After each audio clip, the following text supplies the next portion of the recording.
안녕하십니까. 광주교육대학교 명예교수 강성률입니다. 오늘 강성률 철학TV 제32강은 46살의 늦깎이 대학 교수가 된 칸트입니다. 칸트의 강의 네 번째가 되겠는데요. 이건 이제 칸트 동상이 되겠습니다. 먼저 칸트가 대학 교수를 향해서 도전한 그 내용, 그리고 칸트가 교수가 늦게 된 것은 자기 나름의 어떤 고집도 한 몫을 했습니다.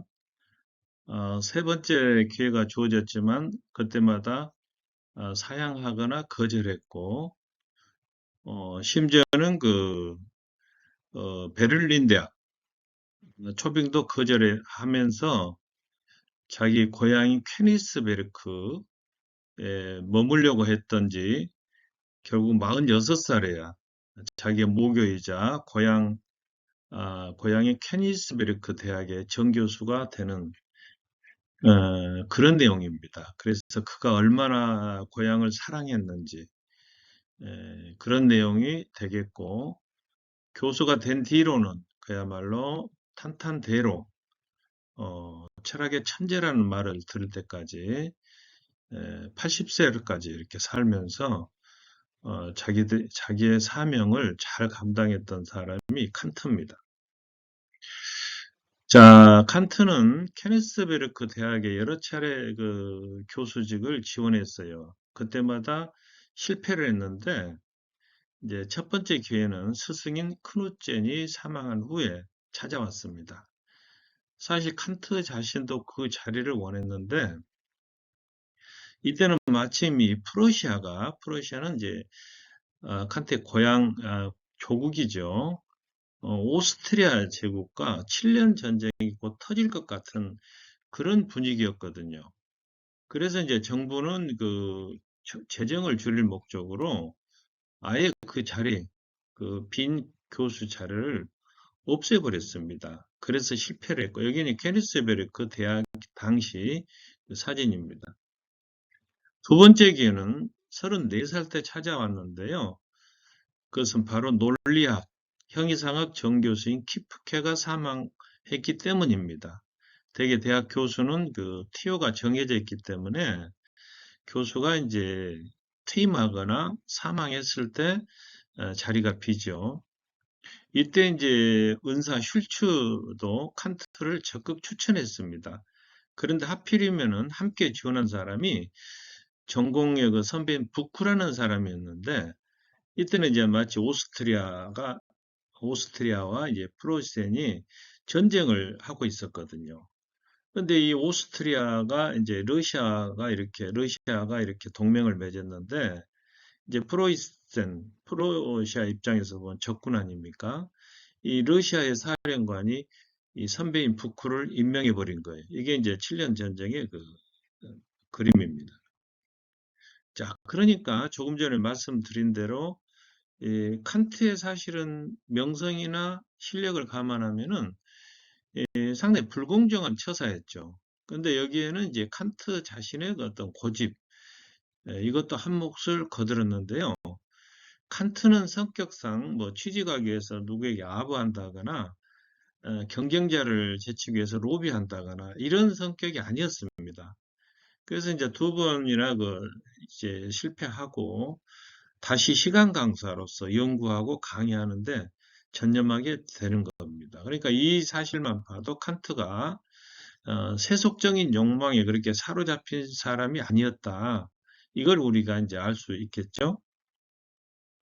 세 번째 기회가 왔는데 그것은 바로 칸트 나이 38살 때입니다. 케네스베르크 대학의 학장이자 시학 교수였던 보크가 사망했는데요. 역시 그 후임 자리에 칸트의 이름이 거론되기 시작했는데, 이때 이제 칸트 본인이 사양을 한 거예요. 그럼 왜 그랬을까요? 시학을 가르치는 자리는 자기에게 어울리지 않는다. 이런 생각을 했던 겁니다. 평소에 칸트는 받을 자격이 없는 행복이나 명예나 지위나 이런 것들을 받아들이는 것은 잘못이라 이렇게 생각을 해왔다는 거죠. 그래서 결국에 이제 42살이 된 칸트가 일정한 수입이 보장되는, 요즘 말하면 정규직에 처음으로 취직을 했는데, 거기가 이제 왕실 도서관의 사서도 아니고 부사서 자리입니다. 사실은 칸트의 어떤 명성이나 실력으로 보면은 너무나 어울리지 않는 자리였죠.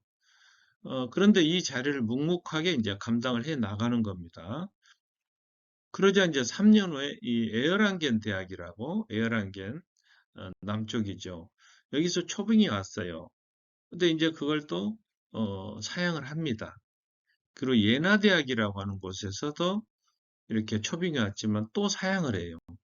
여기 지도 보시면 이제 지금은 에어랑겐 대학이 에어랑겐 뉘른베르크 프리드리히 알렉산더 대학교로 이름이 이제 바뀌었다고 그래요. 또 조금 전에 말씀드린 것처럼 베를린 대학은 더 많은 특권을 주면서까지 시학 교수로 칸트를 초빙합니다. 이게 지금 브란덴부르크 문 통일의 독일 통일의 상징이죠.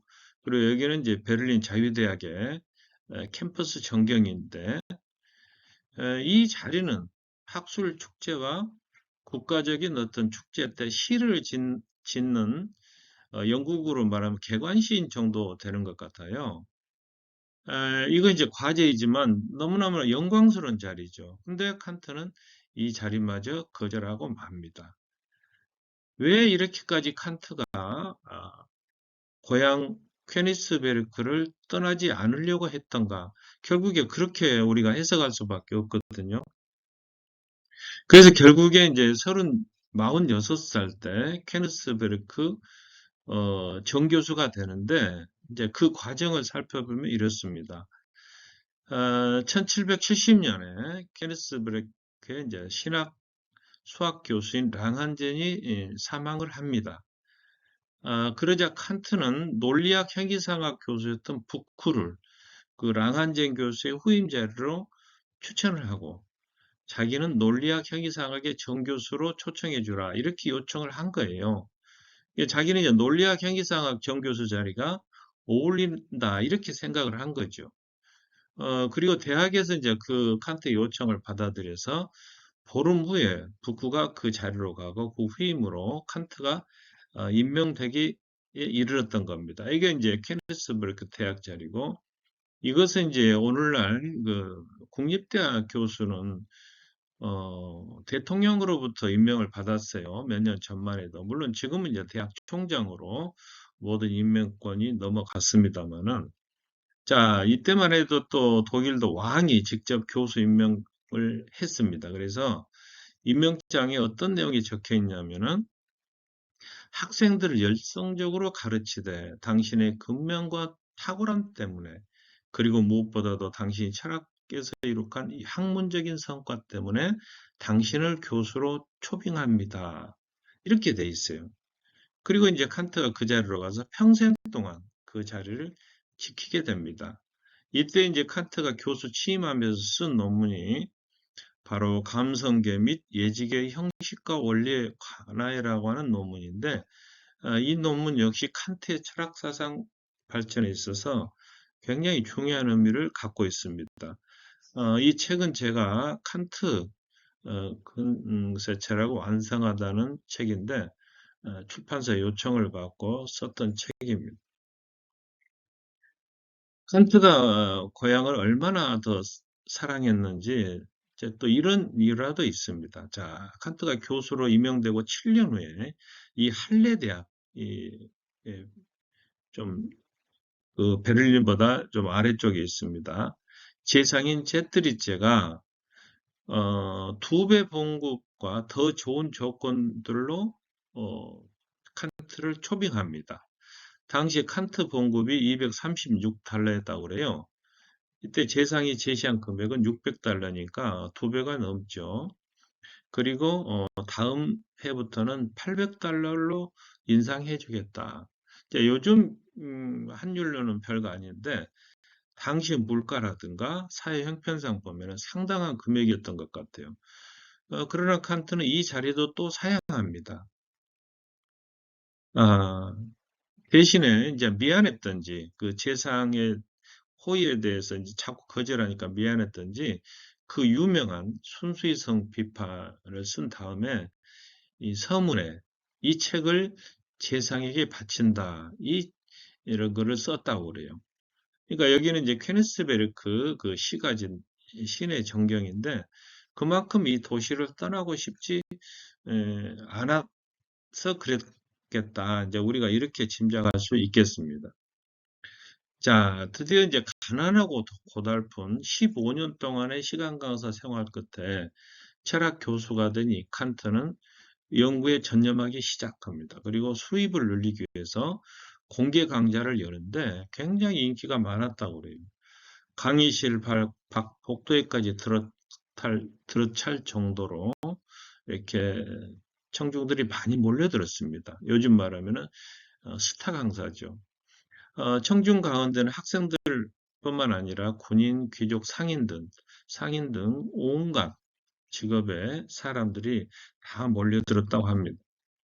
또 칸트는 굉장히 유쾌하게 강의를 했는데 휴강이나 결강하는 일 없이 항상 강의에 충실했고 또 명확하고도 흥미롭게 강의를 이끌어 갔다는 겁니다. 그런데 칸트는 강의 노트를 준비하는 대신에 교과서에 그 빈 여백이랄지 쪽지를 메모해서 이렇게 그걸 봐가면서 강의를 했고 또 본래 내용에서 벗어나는 일이 많았다고 그래요. 물론 아는 것이 많으니까 그랬겠죠.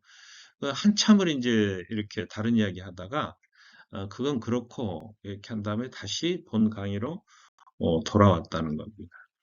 자, 이때 요한 고트프리드 폰 헤르드라고 하는 이제 괴테의 친구이자 사상가이자 문학가인 이 사람이 쓴 칸트의 강의에 대한 그 내용이 있습니다.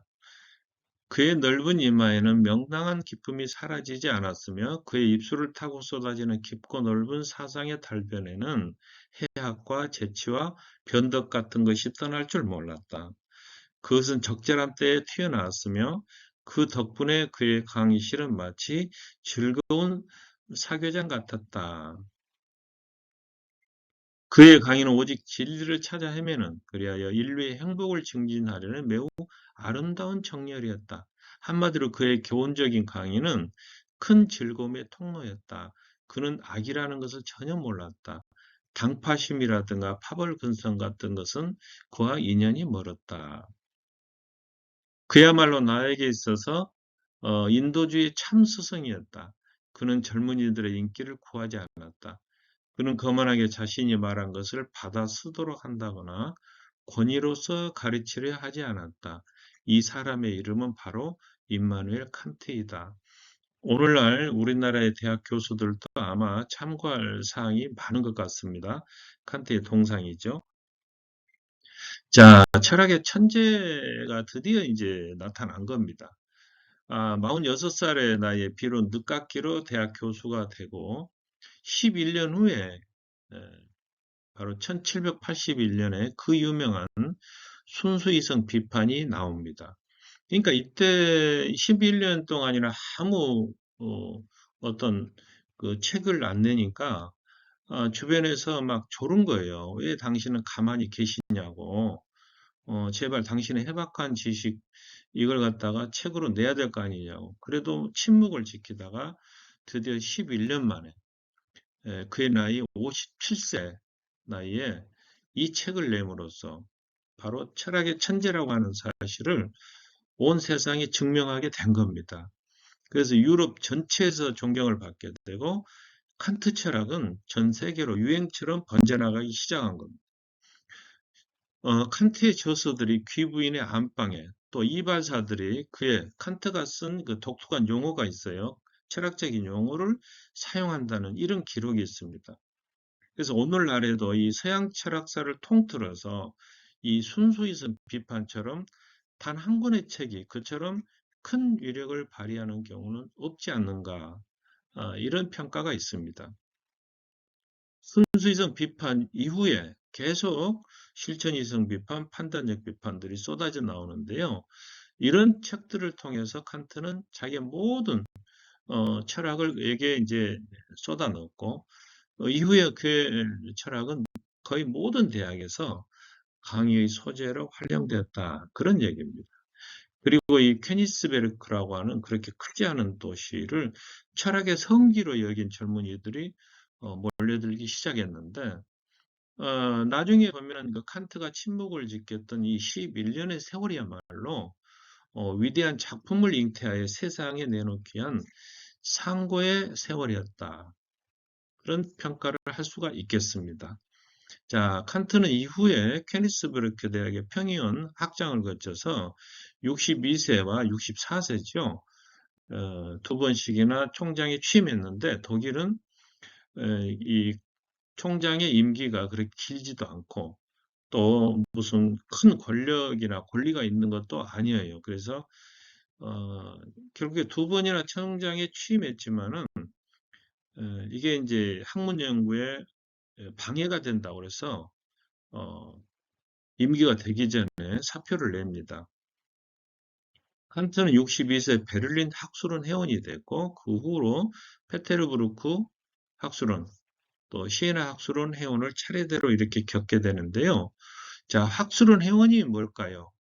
이 오른쪽 사진에 보면은 서초구에 있는 이제 우리나라 학술원 건물인데 이 학술원 회원들은 요즘에는 이제 대통령이고 당시는 왕이 되겠는데 최고 통치자에게 학술 진흥에 관한 정책을 자문하거나 건의하는 자리입니다. 그리고 국내 학술 행사를 개최할 수 있고 우수한 학자나 학문단체에 상이나 장려금, 보조금을 주도록 정부에 건의할 수 있는 그런 자리예요. 그래서 오늘날 우리나라 학술원 회원의 수는 약 80명 정도가 되고 대통령이 한 번 임명한 회원은 그가 죽을 때까지 그 자격을 유지하기 때문에 일종의 이제 종신직이죠. 학자로서는 그야말로 최고의 영예라고 할 수가 있겠습니다. 자, 칸트는 특이하게도 조국인 프로이센보다도 오히려 동쪽에 있는 러시아에 대한 관심이 많았다고 그래요. 아마 그의 조상의 뿌리가 스코틀랜드 북쪽 나라였기 때문에 오히려 그 러시아하고 이렇게 친감을 느끼지 않았는가. 또 러시아는 오늘날은 이제 중간에 무슨 폴란드가 껴 있습니다만 당시에는 그 프로이센하고 지리적으로 굉장히 가까웠어요. 그리고 러시아가 프로시아를 점령하고 있는 동안에 이 러시아 당국은 이곳에다 문화를 말하자면 프로시아 문화를 존중하는 그런 정책을 썼습니다. 러시아 군대가 철수하고 프로센군이 이제 이렇게 주둔하게 됐는데 칸트는 이들 러시아나 프로이센이나 이 장교들을 위해서 자연재해학 수학을 강의를 해줬다고 그래요. 7년 전쟁 당시에 이제 러시아 군대 복장이고 여기는 프러시아군 복장입니다.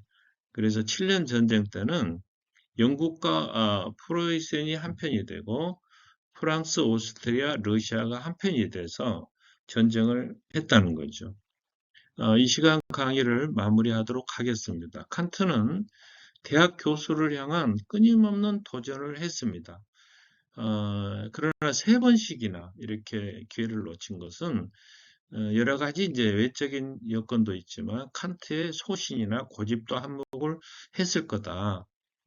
그리고 좀 다소 늦긴 했지만은 46살에 자기가 그토록 원했던 케니스베르크 대학 논리학 형이상학 정교수 자리에 취임하게 됐고 그 후에는 평생 동안 떠난 적이 없어요. 그래서 다른 그 유명한 대학에서 초빙이 와도 그때마다 사양하거나 거절했는데 그것은 아마 자기 고향에 대한 사랑이 마음속에 깊이 자리 잡고 있었기 때문이 아닌가. 그리고 마침내 그 칸트는 스타 교수가 되고 순수이성 비판이라고 하는 걸출한 저서를 내므로써 철학의 천재임을 만천하에 증명했습니다. 그리고 러시아에 대한 지대한 관심을 가지고 있었다. 여기까지 말씀드리고 이 시간 강의를 마치도록 하겠습니다. 여러분 시청해 주셔서 감사합니다.